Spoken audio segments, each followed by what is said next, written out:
So I'll briefly introduce the people on the panel. I'm Neal McLeave from 7 League.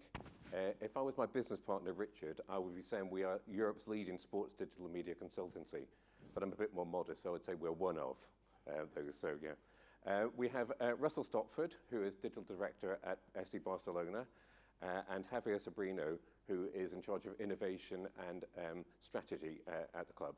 We're going to start with a brief video to introduce the concept of the Barcelona Innovation Hub. We know what passion is. We are experts in arousing emotions. It's time to share it all, to open it to everyone, to transform the world through sports excellence. It's time for Barça Innovation Hub, an ecosystem to boost knowledge and innovation, generating relevant impact in the sports industry and others related. Working closely with key partners, attracting the best international talent and promoting an open and collaborative culture. From Barcelona to the world. Working in 5 key knowledge areas: medical services and nutrition, sports performance, team sports, technology, social sciences, following our 4 steps of process knowledge. This is not just a desire. This is how we are already working. Targeting key challenges and leveraging key partners to develop cutting-edge innovation. And this is just the beginning. We are creating the future of the sports industry and beyond. We are more than a club. Do you want to be part of it?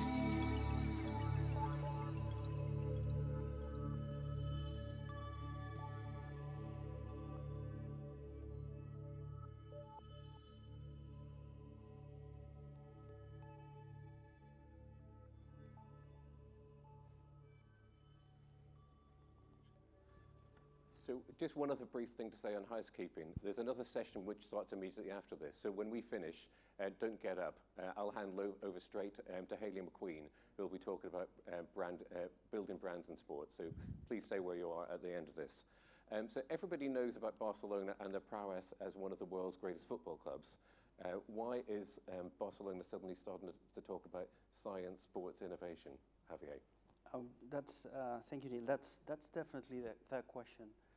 Once the time we launched Barça Innovation Hub was nearly a year ago, and our president, Mr. Josep Maria Bartomeu, launched it in the Mobile World Congress. So that was clearly setting up the intention that we start to want to deal with innovation, research, and finally knowledge.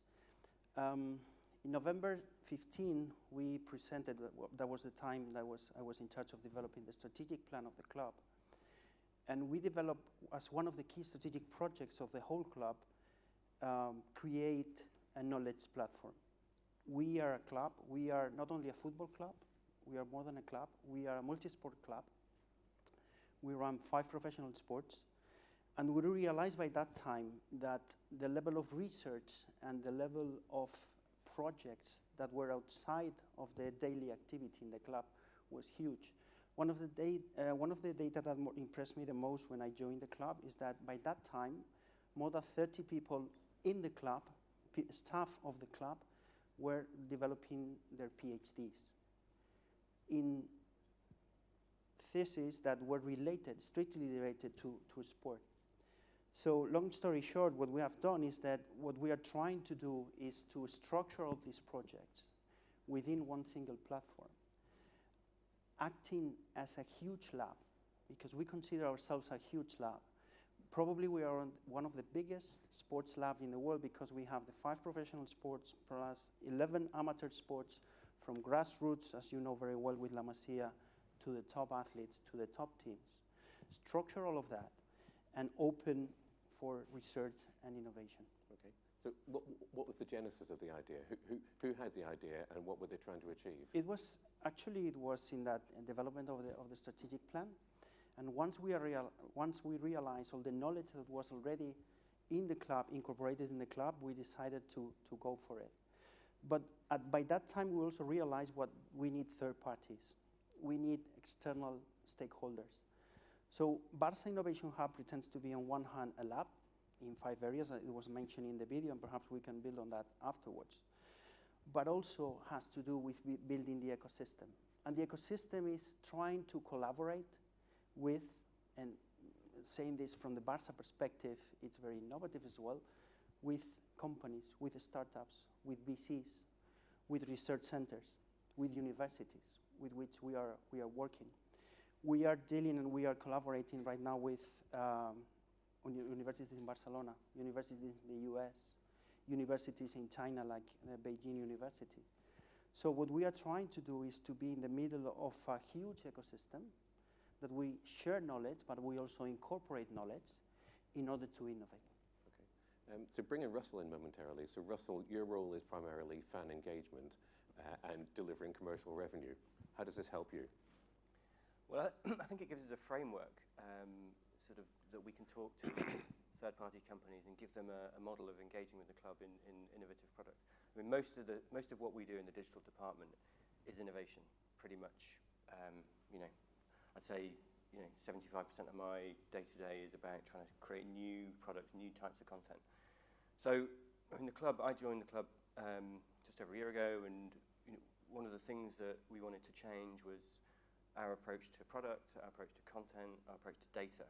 And I think most of that is expertise which so some of the expertise exists within the club, but a lot of the expertise in those areas exists in leading third parties. So in the way that we partner with big tech companies like Facebook, with Google, the stuff that we do, the innovation that we do with Instagram, with Snapchat, with Tencent, with Rakuten, a lot of that is around trying to think about how those new products are going to give new ways of engaging fans in the future.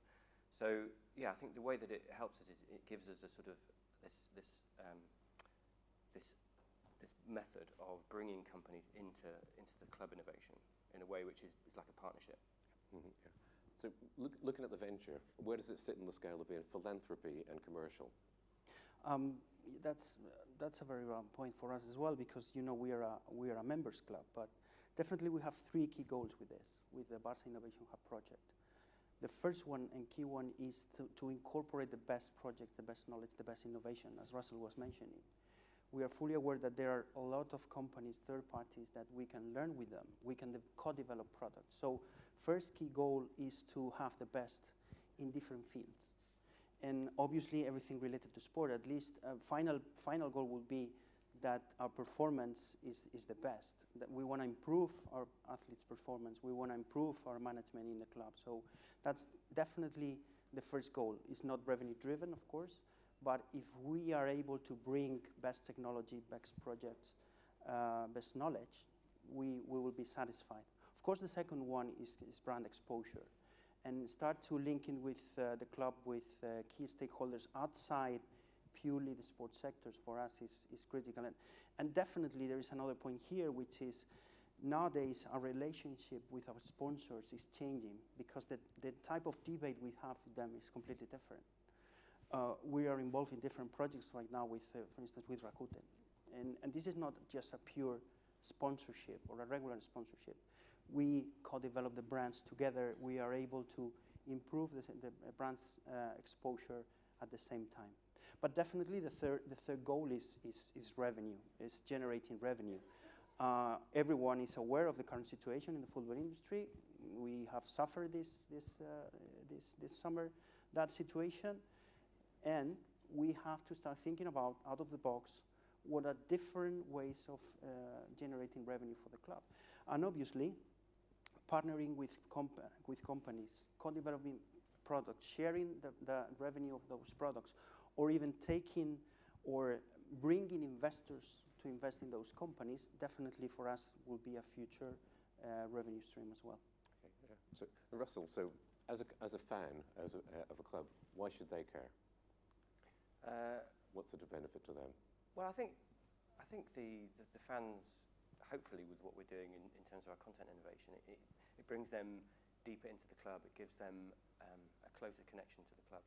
And I think one of the things that we want to do with our content and our digital products is make that connection wherever the fan is in the world. So it gives us this ability to talk to our audience in far-flung countries and bring them more deeply into the club. And I think, as going back to the point that you made about revenue and focus in terms of digital sits in the revenue division at Barcelona, which is a very good place for it, because I think what we believe is that the future of the way that sponsorship arrangements are working is largely around us being able to offer a better digital experience to the fan. So I think the fans get the idea that, and I think they respond very well to branded content through digital channels.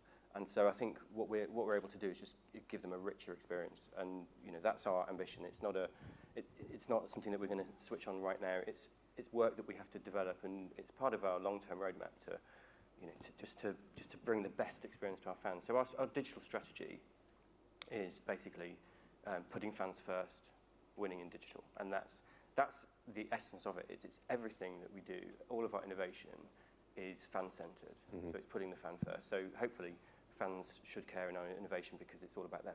Yep, and something they can be proud of.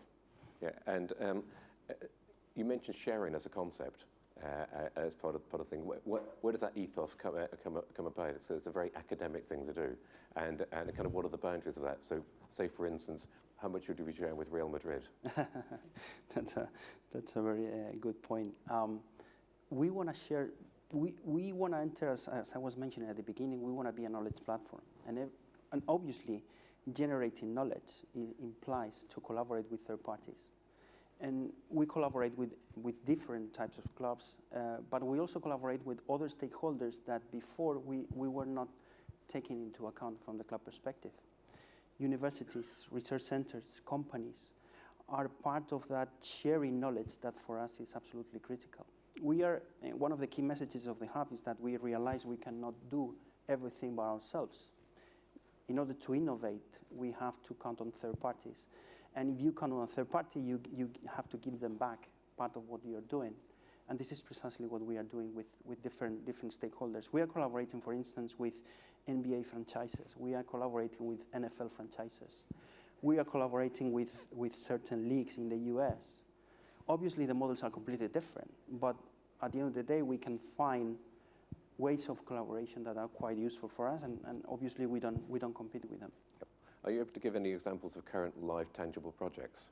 Yes. For instance, as I was mentioning before, the collaboration with Rakuten is an obvious one, and the way we are doing things with them.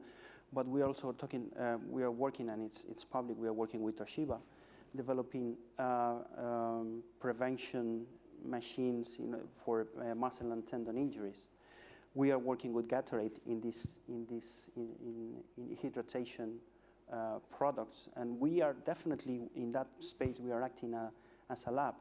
But probably the example, and there are others in the area of Rusell. We can mention another one, which is a social network platform that is based in Silicon Valley. We cannot say by this time the name of the company, but we are helping them to just implement their products and services in Europe because they are based in the US. But probably the product in which we are most proud of is a company called Wimu.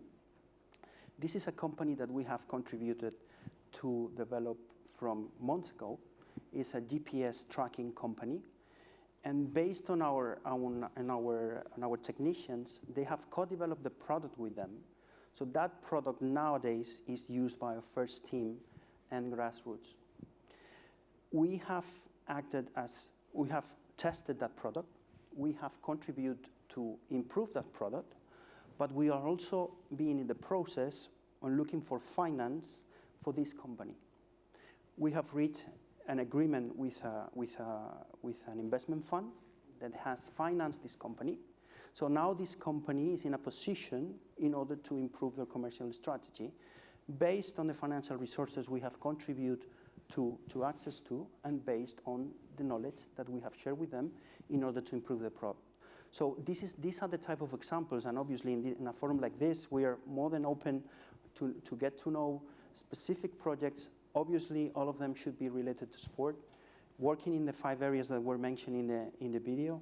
But if that's the case, we are willing to share, we are willing to listen, we are willing to even to start to test products because we want to be part of that. So if somebody wanted to get involved with the Innovation Hub, how should they go about it?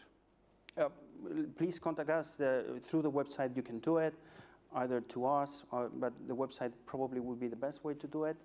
Introduce your product or your idea or your research area, and we will analyze that. Yeah. So you talked quite a bit there about the US market. What about other emerging markets like China? China, definitely. The three markets in which we are focused are obviously Europe, for obvious reasons.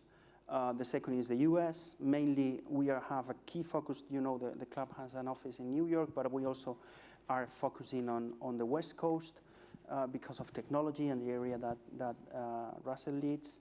And obviously, there are some plans that are already being announced from the club to launch female football team in the West Coast. So leveraging on that for us, this is critical, but also China. We have a strategic agreement with a very specific partner, which is the Beijing University. And we are setting up a digital lab in-house in the university, and Rusell is dealing with that as well. I mean, it's really exciting. We were both there recently. We gave lectures to a group of students, well, a group of executives who come from the world of sports and media. It's a fantastic sounding board for us to test out ideas. It's a great talent pool to be looking at. You know, it's like I guess the Harvard of China. There's an amazing technology lab there, so we can really take advantage of them providing us another platform to enter the Chinese market, particularly around the area of fan engagement and technology and digital channels, which gives us this. I think it will give us a market lead in terms of our digital presence in China. Yep. And that's what we're. So do you see this model being emulated or copied elsewhere? What will make the Barcelona lab stand out? I think that one of our key assets is, as I was mentioning at the beginning, our lab, our capacity to test so many different products and services. 2,000 top athletes, professional athletes is a really big one. So, and it's not only a question of the athletes, it's also a question of the facilities, the venues. We are in the middle of a huge project which is called the Spy Barça, Barça Space in English. And that implies not only the renewal of the stadium and the arena surrounding the stadium, but also we want to build a new smart city model in the city of Barcelona, in a district in Barcelona, based on the Spy Barça. So there are a lot of elements of the current Barça projects that we can incorporate the mentality of innovation and research that I think that makes us unique. Yeah. So is it a key facet of the stadium redevelopment? Sorry? Is it a key facet of the stadium redevelopment? How will that benefit? Obviously, we'll benefit from many different perspectives, but obviously we are working there in energy, on sustainability issues. We are working with mobility. We are working with fan experience, of course. We are dealing with different aspects that renewal will leverage that renewal, not only just to improve the way that our members enjoy FC Barcelona, but also the way we can innovate in the sports industry. And will there be future such forums like this? So if people want to learn, have additional learnings, is there a plan for conferences, events? Yes, included in the platform, what we have is we have another initiative that within the hub that is called Barça Universitas. And Barça Universitas has two main topics or two main areas.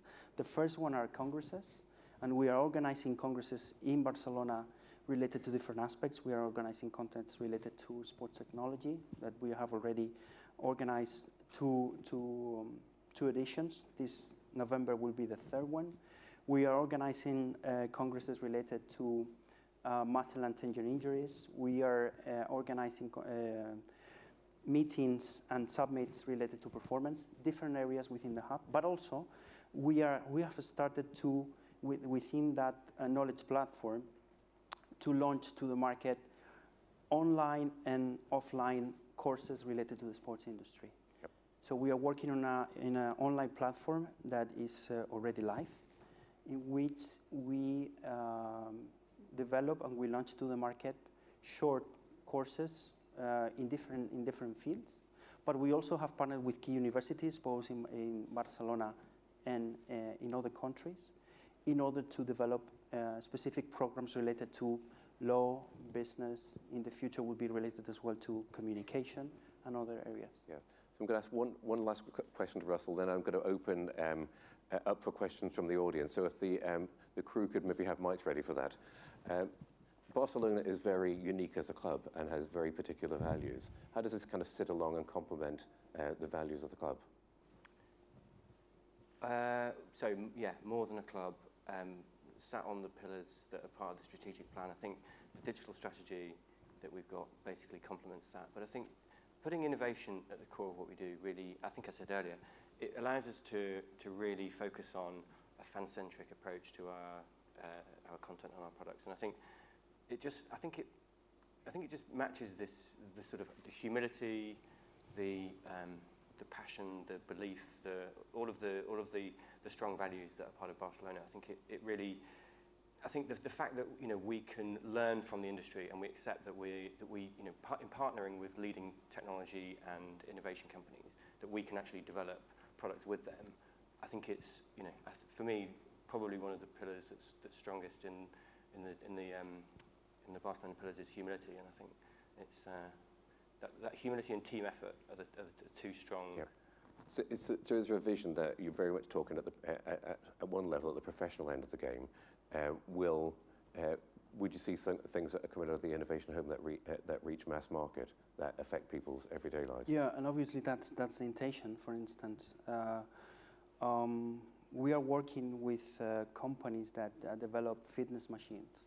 Obviously, our purpose there is because we wanna have the best training machines for our athletes, and for instance, to recover from certain injuries. But obviously, if that could be the case, that those machines that are co-developed with specific companies could be launched in the future to the mass market. So yes, in our purpose, definitely we have the intention of developing products that once they have tested in the club, and once we see that those products are good enough, they could be launched to the mass market. Okay. So does anybody have any questions? No? So we'll carry on. Okay. Oh, right. Okay. Thank you. Thank you. Good afternoon. My name is Sobrino Geraldino from the New Jersey Teamsters Football Club.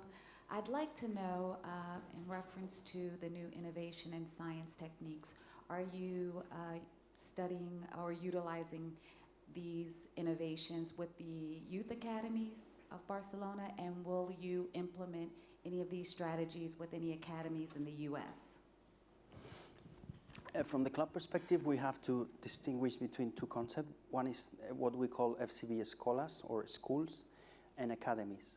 FCB schools are part of our commercial strategy, and they are not so much, although we use our methods, our training methods, they are not so linked with the professional sport. But regarding academies, of course, they are users of our technologies. They are users. The best academy and the iconic academy is La Masia, and obviously La Masia is part of this knowledge project. Because what we want to do with La Masia is that the kids that we have there, nearly 700 or more than 700, is that they benefit from all the innovations that we implement. So the answer is yes. We try to use and we try to implement all those innovations in our professional training and of course in our grassroots. That includes academies, not schools. Thank you. Okay. Any further questions? One over here, please.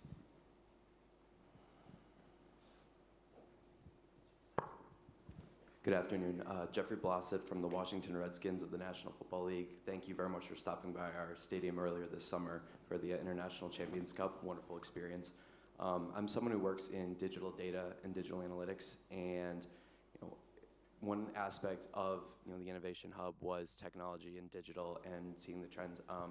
What trends are you observing from this Innovation Hub, and how do you plan to take advantage of it, say on social media, or capturing fan information on digital and making a smarter, I guess, experience for the fan, both in the stadium and out of stadium through like digital and social media? So I think one of the areas that has been particularly hot in terms of companies that have pitched to us so far since I joined was VR.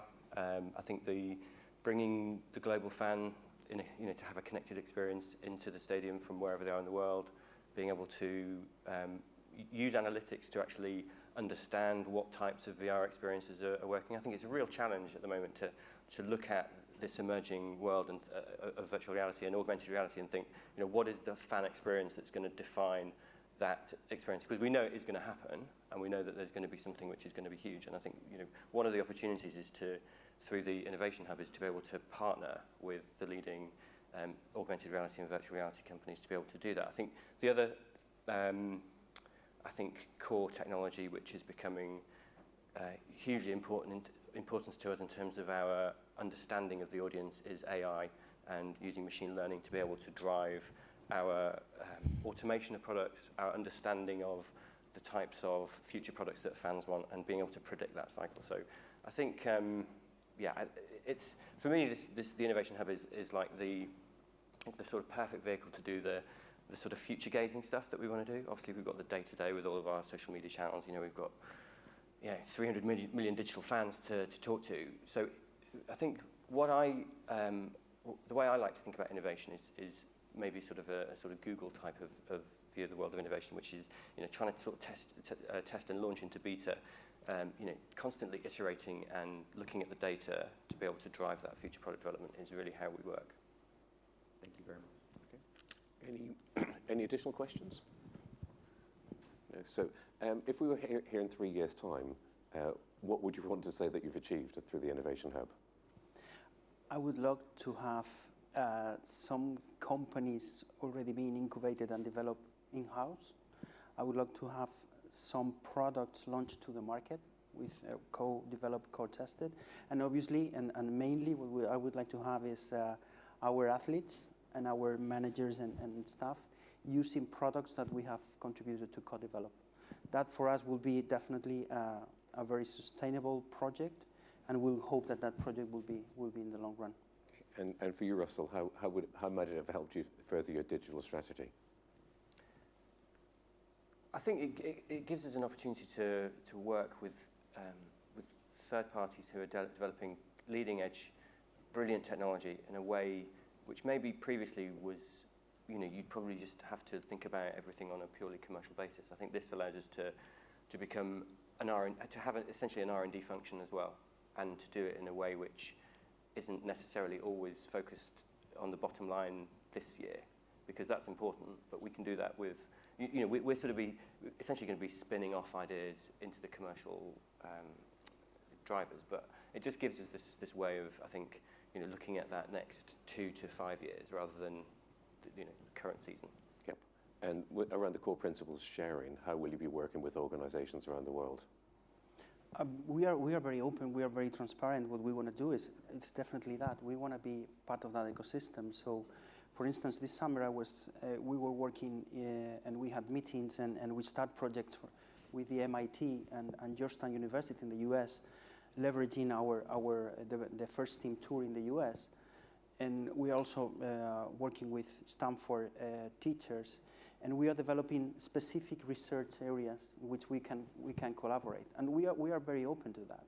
And I remember when we were in the MIT, a couple of teachers that just came up with a couple of research projects that were involved, and now we are working together, because for us this is part of the openness of the whole initiative. So. And obviously, and we have mentioned, we are revenue driven as well, and in that side, we want to be very close to companies that we would like to share their products, their knowledge with us, and based on that, going together. Yep. Okay. And any final words? We've got about, the clock is counting down. Right. That's a lot of pressure. That's correct. So if people want to get involved. Final words will be probably that we are here from a very we're here as a project to stay. We want to be perceived as a key research innovation player in the sports industry and related industries. Transversality of sport is absolutely critical. So we are fully aware of all the industries that are very close to sport, and based on that, we would love to get access and get a relationship with, as I've mentioned, universities, research centers, but also startups, new projects, and corporations that would like to develop their products and services with us. Perfect, okay, thank you. So please don't go anywhere. I'm going to hand over to Hayley, and we'll be replaced with people to talk about branding and how to build brands. Thank you.